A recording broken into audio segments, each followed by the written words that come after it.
In Willow, Vermont, a miracle happened that changed the course of many lives. This is the story of Jeremy Gardner, a skilled HVAC technician and single father who was drowning in debt after his wife's passing. When elderly Mildred Wells called about a broken heater before a devastating winter storm, Jeremy fixed it at minimal cost, despite his own financial troubles. What he didn't know was that Mildred was actually Josephine Wells, billionaire CEO of the Wells Foundation, living undercover to find deserving people for her charitable initiatives. As Jeremy continued helping Mildred through the brutal winter, property developer Douglas Fletcher threatened to foreclose on Jeremy's home while pressuring Mildred to sell her land. When the worst storm in 50 years hit and Mildred's life was endangered, Jeremy risked everything to save her, unaware that this act of selflessness would transform not only his life, but the entire town of Willow Vale. Before we jump back in, tell us where you're tuning in from. And if this story touches you, make sure you're subscribed, because tomorrow I've saved something extra special for you. The final notice from First National Bank of Willowvale stared back at Jeremy Gardner as he stood in his kitchen. The red letters seemed to pulsate with each passing second. 30 days, he muttered. That's all he had left before the bank would foreclose on the small house that had been in his family for 3 generations. The home where his father had taught him to fix his first furnace. The home where he proposed to Christina. The home where he'd promised his dying wife he would raise their daughter. Dad, are you making breakfast? Or are you just going to stare at that letter all morning? Olivia's voice broke through his thoughts, her tone carrying a wisdom beyond her 12 years. Jeremy quickly folded the notice and tucked it into his pocket. Sorry, Pumpkin. Got distracted. How about some pancakes? Olivia smiled, though her eyes, so much like her mother's, held a knowing look. You don't have to hide it. I know we're having money problems. Nothing for you to worry about, Jeremy said, pulling ingredients from the cupboard. Their contents were getting sparse. I've got some promising jobs lined up. We'll be fine. That's what you said last month, Olivia noted, sitting at the kitchen table. The aging wood creaked beneath her weight, another reminder of all the repairs Jeremy couldn't afford to make. And the month before that, she added. Jeremy mixed the pancake batter with more force than necessary. Well, this time, I mean it. His phone rang, saving him from further discussion. The caller ID showed Wilson's auto shop. Hey, Brian, Jeremy answered, grateful for the interruption. Morning, Jay. Listen, Olivia still needs a ride to school. Tracy's heading that way with our kids. Jeremy glanced at his ancient pickup truck through the window. The check engine light had been on for weeks. That would be great, actually. My truck's being temperamental again. No problem. And hey, I talked to Mr. Peterson at the hardware store. He might have some work for you. Something about the store's heating system making strange noises. I'll stop by today. Thanks. Brian. After ending the call, Jeremy turned back to find Olivia taking over the pancake preparation. She flipped one with expert precision, a skill Christina had taught her during those long weekend mornings before the cancer diagnosis changed everything. I can do that, Jeremy protested weakly. You always burn them, Olivia replied matter-of-factly. Besides, you need to get ready for work. Jeremy's work consisted of whatever HVAC jobs he could scrounge up after his father's once-thriving business had dwindled following Harold's death 3 years ago. Between caring for Olivia, paying Christina's medical bills, and trying to keep the business afloat, Jeremy had watched his savings evaporate like condensation on a summer day. After breakfast, Tracy Wilson arrived with her kids. Jeremy noticed the way Tracy glanced around their home, taking in the worn furniture and peeling wallpaper. Her eyes held sympathy, not judgment, but it stung nevertheless. "I'm helping at the school book fair today," Tracy said as Olivia collected her backpack. "I can bring Olivia home too if you'll be working late." "Thanks." Jeremy nodded, ashamed at how often he relied on the Wilsons' help these days. After they left, Jeremy gathered his tools and headed to his truck. It sputtered reluctantly to life on the third attempt. The dashboard was a Christmas tree of warning lights, but he didn't have time to worry about that now. Peterson's hardware came first. Then he'd check his answering machine for any other potential jobs. As he drove through Willowvale, Jeremy passed the newly erected billboard showcasing Fletcher Estates. Luxury living coming soon. Douglas Fletcher's smiling face dominated one corner of the sign. His perfect teeth and a tailored suit representing everything Jeremy wasn't. Fletcher Development had been buying up properties all over town, turning modest homes into upscale condominiums that no original Willow resident could afford. "Speaking of the devil," Jeremy muttered as he spotted Douglas Fletcher's Mercedes parked outside the mayor's office, no doubt lobbying for another zoning change. At Peterson's Hardware, George Peterson greeted him warmly. "Jeremy, thanks for coming so quickly. That furnace in the back is making the most awful racket, scaring away customers." Jeremy followed the older man to the storage area, where an ancient furnace wheezed and clanked. After a thorough inspection, Jeremy identified the problem: a failing blower motor and several worn belts. "I can fix it today if you have the time," Jeremy offered. Though the parts would run about $200, Peterson winced. "That much?" Fletcher's people offered to install a whole new system as part of their renovation package. "Fletcher's people?"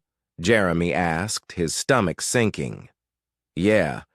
He's offering upgrades to businesses that sign leases in his new commercial complex, trying to get everyone to relocate from Main Street and leave downtown empty for his bulldozers," Peterson explained. Jeremy completed the thought. "Look, Mr. Peterson, a new system would cost thousands. I can fix this one for $225 total, parts and labor." Peterson considered this. "You always were fair, just like your father. All right, do it. I'm not ready to be beholden to Fletcher." Anyway, as Jeremy worked, his phone rang again, an unfamiliar number. "Gardner Heating and Cooling," he answered, trying to sound professional. "Is this Jeremy Gardner?" An elderly woman's voice came through. "Yes, ma'am. How can I help you?" "My name is Mildred Wells. I moved into the old Bennett cottage on Cedar Lane last month. My heater won't start, and with that storm coming in..." Jeremy checked his watch. He could finish Peterson's repair and still make it to Cedar Lane before dark. "I can come by around 4, Miss Wells." "Oh, thank goodness. The house is getting quite chilly already." After completing the hardware store job, Jeremy drove to Cedar Lane. The Bennett cottage was actually a small, somewhat dilapidated farmhouse set back from the road. It had been vacant for years, and Jeremy was surprised anyone had moved in, especially an elderly woman living alone. He knocked on the door, which was opened by a small, white-haired woman with alert blue eyes and a cardigan wrapped tightly around her thin frame. "Ms. Wells, I'm Jeremy Gardner." "Right on time." She nodded approvingly. "Please come in and call me Mildred." The interior of the cottage was sparsely furnished. but meticulously clean. A few cardboard boxes remained unpacked in corners. What struck Jeremy most was the lack of photographs or personal items. It looked like a temporary living situation. "You moved in recently?" Jeremy asked, following her to the utility room. "Yes, just a month ago. I wanted somewhere quiet after my husband passed." "The thermostat's over here." Jeremy examined the heating system, a relatively modern unit that seemed out of place in the old house. He traced the issue to a faulty ignition switch and damaged wiring, a quick fix. "Someone's been working on this recently," Jeremy noted. "These wires have been cut, not worn through." Mildred's eyebrows rose. "How strange. The rental agency said everything was in working order." Jeremy completed the repair in under an hour. As he was packing up his tools, Mildred brought him a cup of tea. "I don't have much in the way of groceries yet, but I can offer tea." "Thank you," Jeremy said, accepting the cup. He noticed her hands were well manicured, not what he'd expect from someone living in such modest circumstances. "So how did you end up in Willow Vale?" he asked. "Research," Mildred answered, then seemed to catch herself. I researched small towns. Wanted somewhere peaceful for my golden years?" Jeremy nodded, though something felt off about her explanation. "Well, it's normally peaceful, though there's been some tension lately with all the development." "And plans?" she asked. "Yes. I've noticed the signs. Mr. Fletcher has quite ambitious plans for this area. Too ambitious, if you ask most locals," Jeremy sighed. "He's been pressuring people to sell, especially those who've fallen on hard times." "People like you?" Mildred asked softly. Jeremy looked up, surprised by her perception. "What makes you say that?" "The patches on your coat, the aging truck outside, the way you checked your watch 3 times while working, probably worrying about your next job." "I'm old, Mr. Gardner, not blind." Jeremy felt heat rise to his face. "Times have been tough since my wife passed. Medical bills, plus raising Olivia alone." "Your daughter?" "Yes, she's 12, smart as a whip." "Too smart sometimes." Mildred smiled. "Children often see more than we give them credit for." She reached for her purse. "Now what do I owe you?" Jeremy calculated quickly. Parts were $45 plus labor. "Call it $85 total." Mildred looked at him sharply. "That seems too little." "It was a simple fix," Jeremy shrugged. "And I charge fair prices, always have, always will." He didn't mention that his competitors would have charged triple. Mildred handed him $100. "Keep the change, and here's my number. I have a feeling this old house might need more attention as winter sets in." As Jeremy drove home, the snow began to fall. The first of what meteorologists predicted would be a harsh winter. He called Tracy to check on Olivia, then stopped at the grocery store, using Mr. Peterson's payment to stock up on essentials. At the checkout, he found himself behind Beverly Fletcher, Douglas's wife. Her cart was filled with gourmet items. She glanced at Jeremy's modest selections: pasta, ground beef, canned vegetables, with barely concealed disdain. "Jeremy," she acknowledged with a tight smile. "How's the heating business managing?" Jeremy replied politely. "How's your new sunroom? Any issues with the climate control?" He'd installed the system last year, one of his last major jobs, before things turned south. "It's fine," she said dismissively. "Though Douglas says we should have gone with a more established company." The implications stung. Gardner Heating and Cooling had been established for 40 years under his father. Before Jeremy could respond, Beverly continued. I heard you were at the old Bennett place today.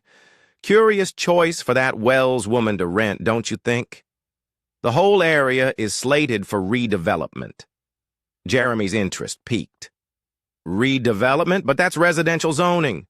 Beverly's smile turned smug. For now. The council votes next month on rezoning. Douglas has most members convinced already. She paid for her groceries. Do give Olivia my best. Such a shame about her mother. Jeremy watched Beverly leave, unease settling in his stomach alongside hunger.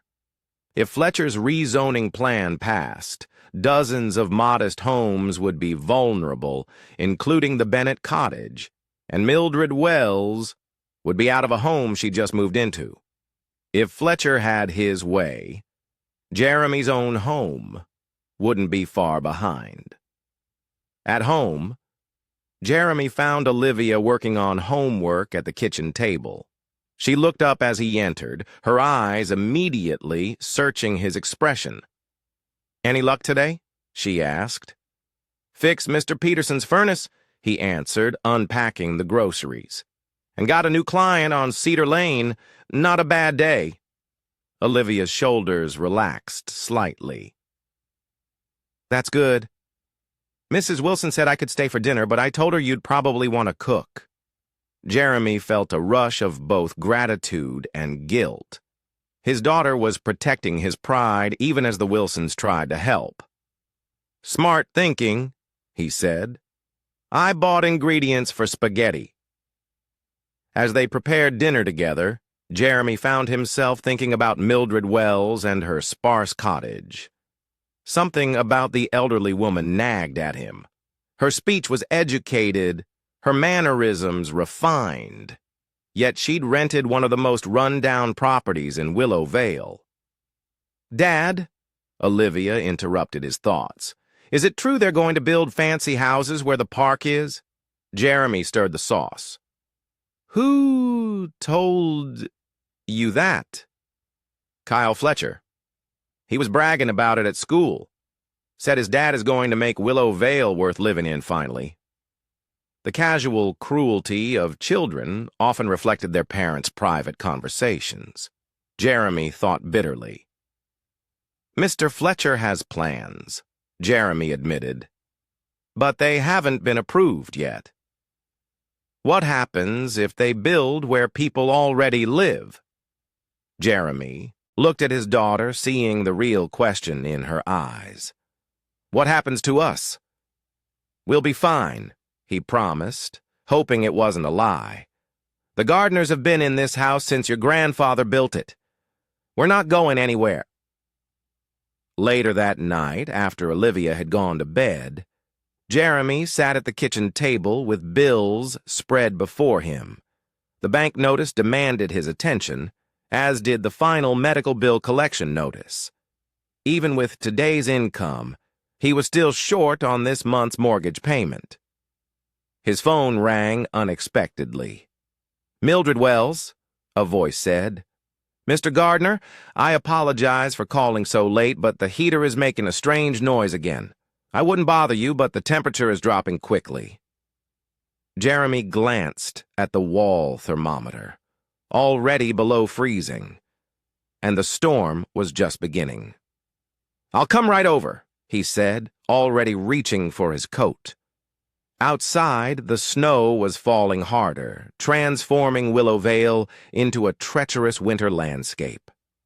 As Jeremy's truck struggled up Cedar Lane, he spotted another vehicle parked near Mildred's cottage, a black SUV with the Fletcher Development logo on the door. It seemed Douglas Fletcher was wasting no time in pursuing his expansion plans, and elderly Mildred Wells was his next target. Telling and preparing this story took us a lot of time, so if you are enjoying it, subscribe to our channel. It means a lot to us. Now, back to the story. Jeremy parked behind the Fletcher Development SUV. Snow was already accumulating on its windshield. Through Mildred's frosted window, he could see the silhouettes of two people in what appeared to be an intense conversation. One was certainly Mildred's small frame, while the other's broad shoulders and gesturing hands could only belong to Douglas Fletcher himself. The wind whipped around Jeremy as he approached the front door, carrying his toolbox. His knock interrupted whatever discussion was taking place inside. After a moment, Mildred opened the door, her expression a mixture of relief and tension. "Mr. Gardner, thank you for coming so quickly," she said, stepping aside to let him in. Douglas Fletcher stood in the center of the small living room. His tailored overcoat and polished shoes were absurdly out of place in the humble setting. The developer's surprise quickly morphed into a practiced smile. "Gardner, what brings you out on such a nasty night?" "Miss Wells called about her heater," Jeremy replied, stomping snow from his boots. "I fixed it earlier today, but it seems to be acting up again." "How fortunate she could reach you," Douglas remarked, his tone suggesting the opposite. "I was just explaining to Miss Wells the benefits of selling this property now, before the winter really takes its toll on such an established structure." Mildred folded her arms across her chest. "And as I was explaining to Mr. Fletcher, I have no interest in selling, regardless of how generously he values a home he describes as barely standing." Douglas sighed dramatically. "I'm simply offering market value plus 20%. That's more than fair for a property that will require significant renovation before becoming part of our Willowvale Heights development." "I believe Miss Wells said she's not interested," Jeremy interjected, setting down his toolbox. "And I should check that heater before the temperature drops any further." Douglas's smile tightened. "Of course. Don't let me keep you from your work." He turned to Mildred. "My offer stands for 2 weeks, Ms. Wells. After the rezoning passes, property values in this area will fluctuate dramatically." "I'll keep that in mind," Mildred replied coolly. After Douglas departed, leaving tire tracks in the deepening snow, Jeremy followed Mildred to the utility room. "That man has the subtlety of a bulldozer," Mildred muttered, "which I suppose is fitting." Jeremy smiled despite himself. "Fletcher's not known for taking no for an answer. He's been trying to reshape Willow in his image since he moved here 5 years ago. And how do the townspeople feel about that? Those who benefit from his projects think he's a visionary.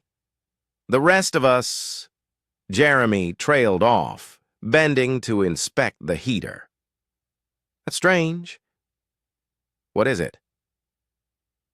"The wiring I fixed earlier today has been tampered with again. Someone deliberately disconnected these connections." Jeremy held up the frayed wires. "Did Fletcher go near the utility room while he was here?" Mildred's eyes narrowed. "He asked to use the bathroom. The utility room is right next door." Jeremy reconnected the wires properly, securing them more thoroughly this time. "I wouldn't put it past Fletcher to create problems so you'd be more willing to sell, especially with this storm coming in." "Do you think he's done this before?" Mildred asked, watching Jeremy work. "Let's just say that several holdouts against his previous developments experienced mysterious plumbing issues, electrical problems, or heating failures during critical times," Jeremy replied. "My father used to get the calls to fix them. After he passed, those calls stopped coming to me." "I see." Mildred's expression was unreadable. "How much do I owe you for this visit?" "Nothing," Jeremy said firmly. "This wasn't normal wear and tear, and I should have secured those connections better the first time." Mildred shook her head. "Nonsense. You couldn't have anticipated sabotage." She pressed a $50 bill into his hand. I insist. And I'd like to install some security measures, perhaps motion-activated lights. Could you recommend someone? I can do it myself, Jeremy offered. Electrical work isn't my specialty, but I've installed plenty of security lights. Wonderful. Would tomorrow be too soon? I'll provide the equipment if you can pick it up. Money is no object when it comes to keeping unwanted visitors at bay. Jeremy nodded, though something about Mildred's phrasing struck him as unusual. For someone living in such modest circumstances, her casual approach to spending seemed incongruous. "I'll stop by the hardware store in the morning," he promised. As Jeremy prepared to leave, Mildred handed him a thermos. "Hot chocolate for the drive home. It's my special recipe. Might help keep the chill away." The gesture caught Jeremy off guard. It had been years since anyone had shown him this kind of thoughtfulness, the type Christina would have demonstrated. "Thank you," he said, genuinely touched. "Just return the thermos when you come tomorrow," Mildred replied with a warm smile. "And drive safely. The storm seems to be worsening." Indeed, the short drive home proved treacherous. The town's snowplows hadn't yet made it to the side streets, leaving Jeremy to navigate through several inches of fresh powder. When he finally arrived home, he found Olivia waiting up despite the late hour. "Dad, I was getting worried," she exclaimed, rushing to hug him. "Sorry, Pumpkin. Had an emergency call at Ms. Wells' place," Jeremy said, setting down the thermos. "You should be in bed." "I couldn't sleep with the storm getting worse," Olivia replied. "The weatherman says it might be the biggest snowfall of the decade." "All the more reason to get some rest," Jeremy said.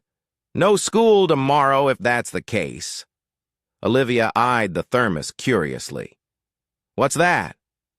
"Hot chocolate from Ms. Wells. Want some?" They shared the rich, creamy beverage at the kitchen table, Olivia wrapping her hands around the mug for warmth.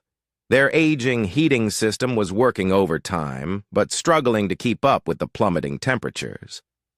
"This is the best hot chocolate I've ever had," Olivia declared. "Is Ms. Wells nice?" "Seems to be," Jeremy replied. "She's new in town, renting the old Bennett place." "The haunted house," Olivia whispered. Jeremy chuckled. "It's not haunted, just old and neglected." Madison Wilson said a witch used to live there. "Well, unless that witch is 90 years old and makes amazing hot chocolate, I think Madison's information is outdated," Jeremy said. Olivia giggled, then grew more serious. "Dad, I heard Kyle Fletcher telling his friends that his dad is going to own our house soon. Is that true?" Jeremy's stomach tightened. He'd hoped to shield Olivia from their financial troubles, but Fletcher's son was making that impossible. "No, that's not true," Jeremy said firmly. "We're having some money problems, but I'm working on it." "Is that why you took that job tonight in the storm? Because we need money?" "I took the job because someone needed help," Jeremy corrected gently. "That's what your grandfather taught me and what I'm teaching you. We help people who need it, regardless of what we get in return." Olivia considered this. "But we do need the money." Jeremy sighed. "Yes, we do. But that doesn't mean helping others becomes less important when times are tough. It means it becomes more meaningful." The next morning, Willowvale was transformed into a winter wonderland. Schools were closed, and many businesses wouldn't open due to nearly 18 inches of snowfall overnight, with more expected throughout the day. Jeremy awoke to the sound of his phone ringing. It was Philip Stone from the bank. "Jeremy, I'm Calling about your mortgage payment, Philip began without preamble. I know it's late, Philip. I'm working on getting the funds together. It's more serious than a late payment this time, Philip replied, his voice carrying professional sympathy. The bank is considering accelerating your foreclosure timeline due to the pattern of late payments. Jeremy sat up straight. You can't do that. The agreement says I have 30 days. Technically, yes.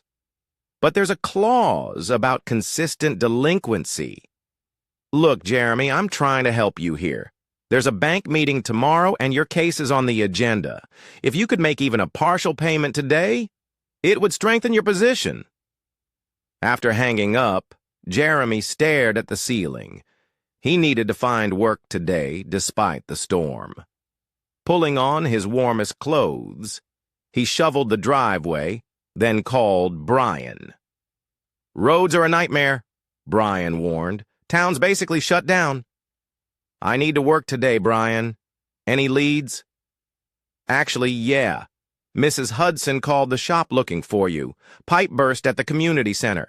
The place is being used as a warming station for people without heat. I'll head there now. The community center was bustling with activity when Jeremy arrived. Mayor Deborah Hudson, a practical woman in her 60s, greeted him with relief. Thank goodness you're here, Jeremy. Water's coming through the ceiling in the east wing. We've got elderly folks and families with young children who need this space.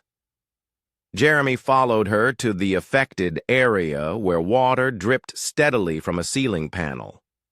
After locating the burst pipe in the crawl space above, he determined he needed parts from Peterson's Hardware. I'll call George to open the store, Mayor Hudson offered. While waiting for the parts, Jeremy helped distribute blankets and hot beverages to the people seeking refuge from the cold. In one corner, he spotted Mildred Wells serving soup. Ms. Wells, I didn't expect to see you here.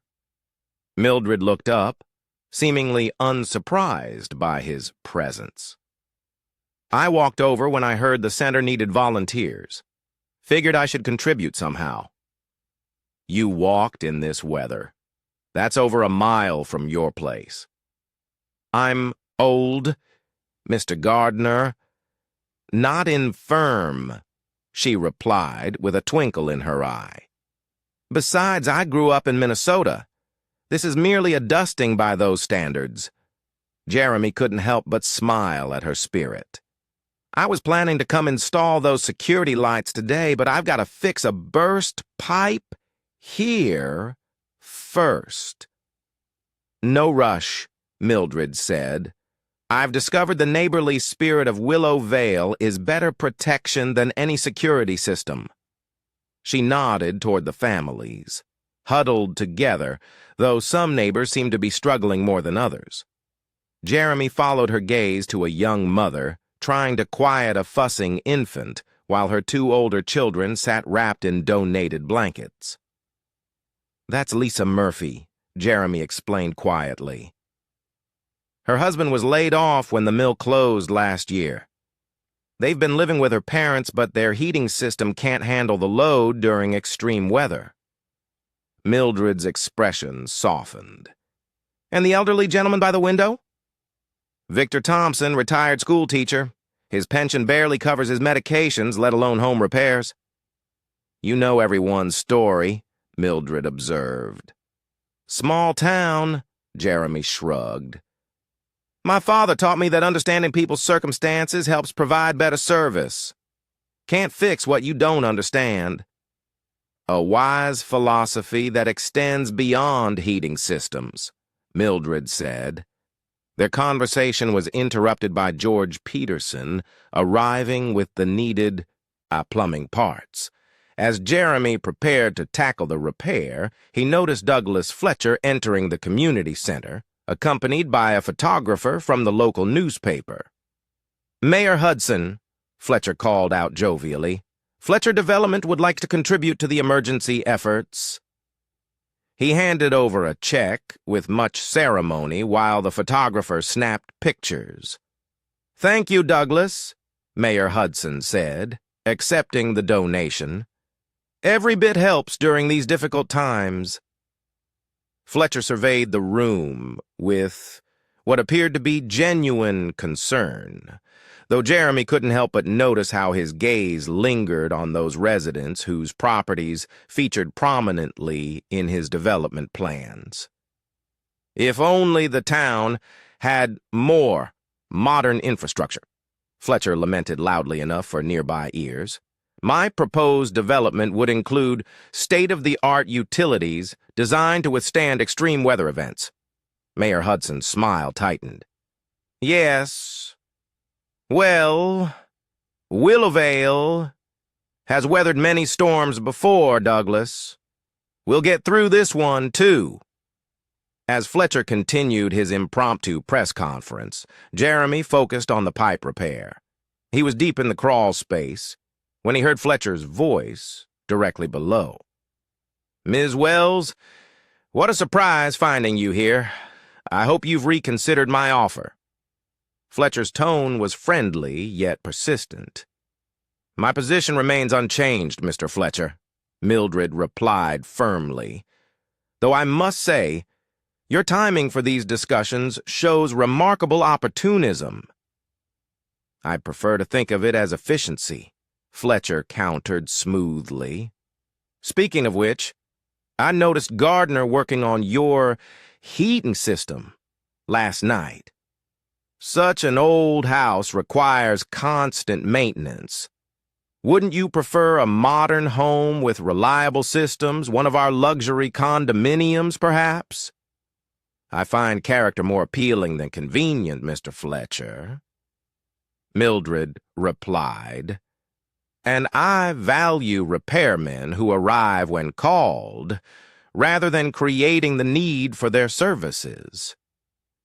Jeremy almost dropped his wrench at Mildred's implication.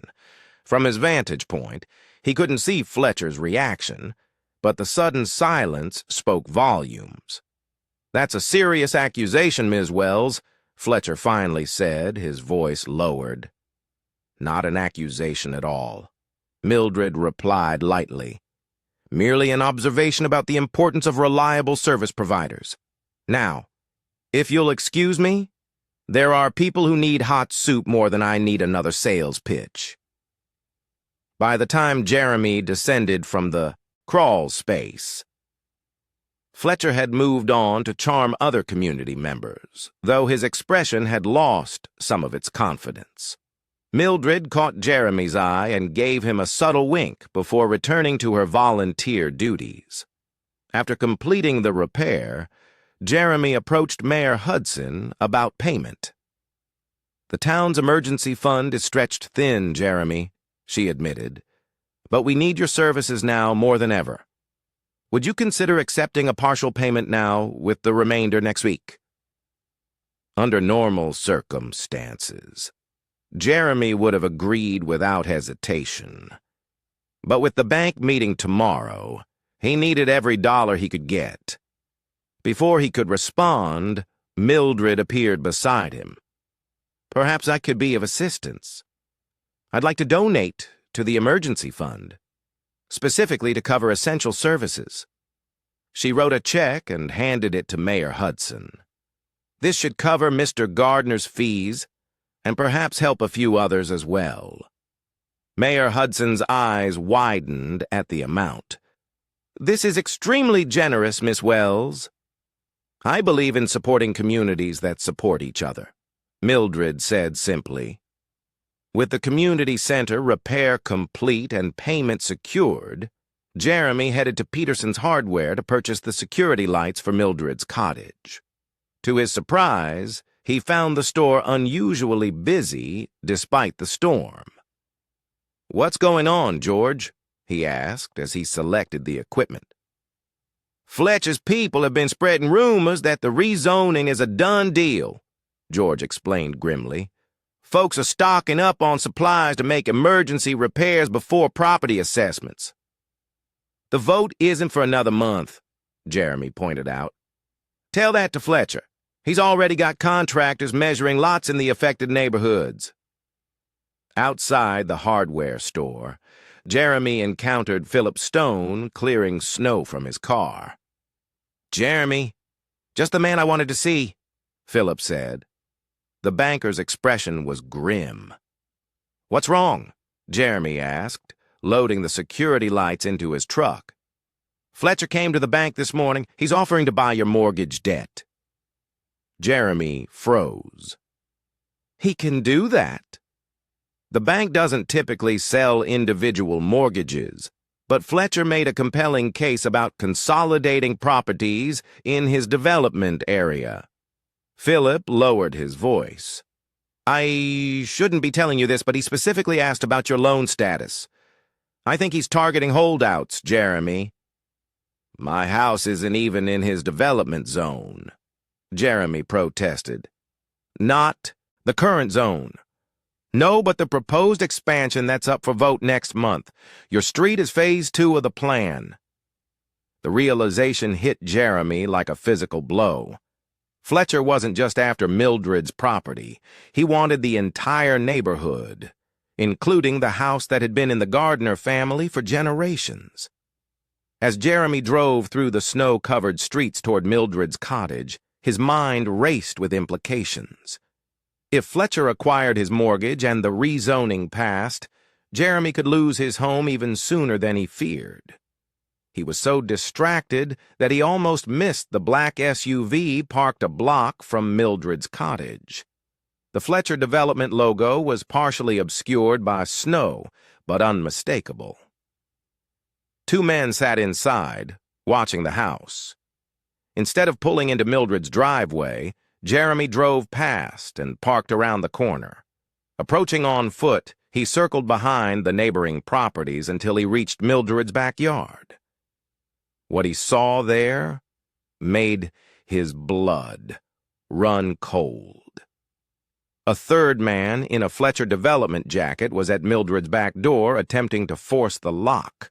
So focused was the intruder on his task that he didn't notice Jeremy's approach until it was too late.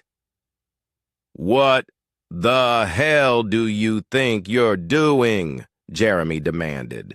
The man startled, nearly dropping his tools. "Gardner, this isn't what it looks like," the man stammered. Jeremy recognized him as Steve Baker, Fletcher's construction foreman. "Really? Because it looks like breaking and entering to me." "Mr. Fletcher asked me to check on Ms. Wells, make sure her heating was working properly in this cold," Baker claimed unconvincingly. "She's not answering the front. And with the temperatures dropping—" "Save it," Jeremy cut him off.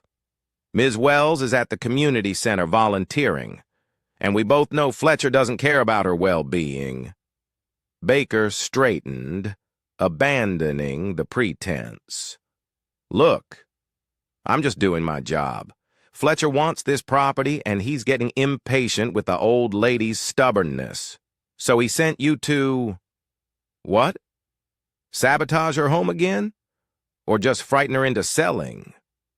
Baker didn't respond, but his expression confirmed Jeremy's suspicions.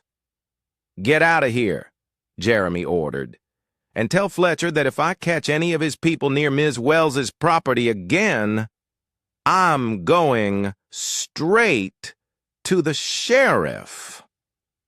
After Baker retreated, Jeremy quickly installed the security lights, adding motion sensors at all approach points to the cottage. He also checked the heating system thoroughly, securing all connections and adding tamper evidence seals that would show if anyone interfered with the equipment again. As he worked, Jeremy couldn't shake the feeling that the situation was escalating, from business pressure to something more sinister. Fletcher's willingness to use intimidation tactics against an elderly woman spoke volumes about his desperation to acquire these properties. The question was, why was this particular area so important to him? And why had Mildred Wells, with her refined manners and surprising generosity, chosen to rent the most vulnerable property in Fletcher's crosshairs? When Mildred returned from the community center several hours later, Jeremy briefed her on what had transpired, including the attempted break-in. "I'm not surprised," she sighed, setting down her purse. "Mr. Fletcher strikes me as a man accustomed to getting his way by whatever means necessary." "This goes beyond aggressive business tactics," Jeremy insisted. "Breaking into an elderly woman's home during a winter storm, that's criminal." "Perhaps," Mildred mused. "Mr. Fletcher believes I'm an easy target, a mistake many have made over the years." Something in her tone made Jeremy look at her more closely. For a moment, the frail elderly woman seemed to vanish, replaced by someone with steel in her spine and calculation in her eyes. "You're not afraid," Jeremy realized aloud. "Not of bullies like Douglas Fletcher," Mildred confirmed. "But I am concerned about the other residents who may not be as resilient as I am. People like you, for instance. Me. Mr. Stone from the bank mentioned your situation when I opened my account. He speaks highly of you, but worries about your financial stability." Jeremy felt a flush of embarrassment. "Philip shouldn't be discussing my finances with others." "He wasn't gossiping," Mildred assured him. "I inquired about reputable local businesses when I moved in, including service providers. Your name came up, along with the challenges you faced since your wife's passing." Before Jeremy could respond, his phone rang. It was Tracy Wilson. "Jeremy, is Olivia with you?" Tracy's voice was tight with worry. "No, she should be at your place. I dropped her off this morning when I went to fix the community center pipe." "She was, but she left about an hour ago. Said she needed to get something from your house for her science project. She should have been back by now." Fear gripped Jeremy's heart. "I'll head home right now. Call me if she shows up." He explained the situation to Mildred as he hurriedly packed his tools. "Go," she urged. "And call me when you find her. This storm is worsening by the hour."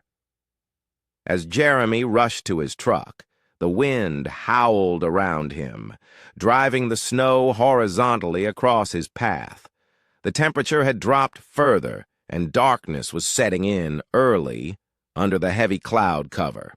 Somewhere in this intensifying blizzard, his daughter was alone, possibly hurt or lost.